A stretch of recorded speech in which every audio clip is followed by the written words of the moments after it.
All right, so for this one, it says Kathy is a repair technician for a phone company. Each week, she receives a batch of phones that need repairs.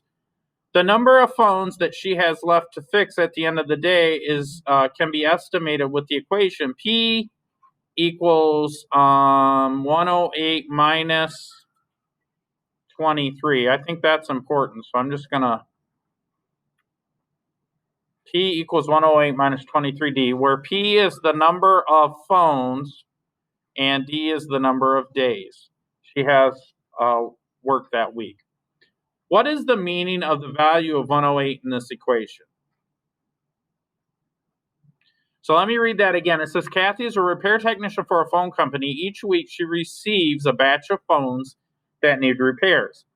The number of phones that she has left to fix at the end of each day can be estimated with the equation P equals 108 minus 23 times D, where P is the number of phones left and D is the number of days she has to work that week. What is the meaning of the value of 108 in this equation?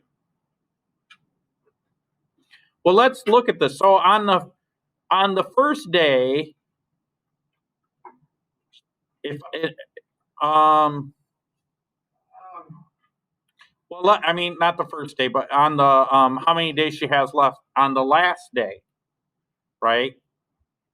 Let's consider the last day. So how many days does she have left? 0. Right?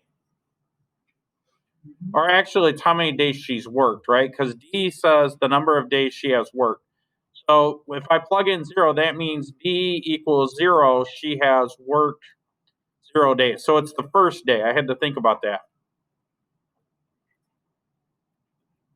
So on her first day, she has worked 0 days. Well, if I plug that in, negative 23 times 0 is 0. 108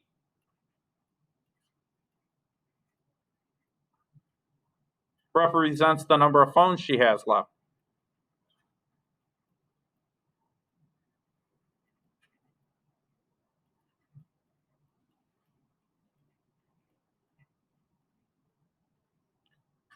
Okay. So now let's read the choices and see which one we think it is. It says Kathy will complete the repairs within 108 days. No, that's not it. Kathy starts each week with 108 phones to fix. That one has some potential. Kathy repairs phones at a rate of 108 an hour. No. Kathy repairs phones at a rate of 108 per day. No. Because on her first day, she has 108 phones to fix. So I feel like B is the right answer.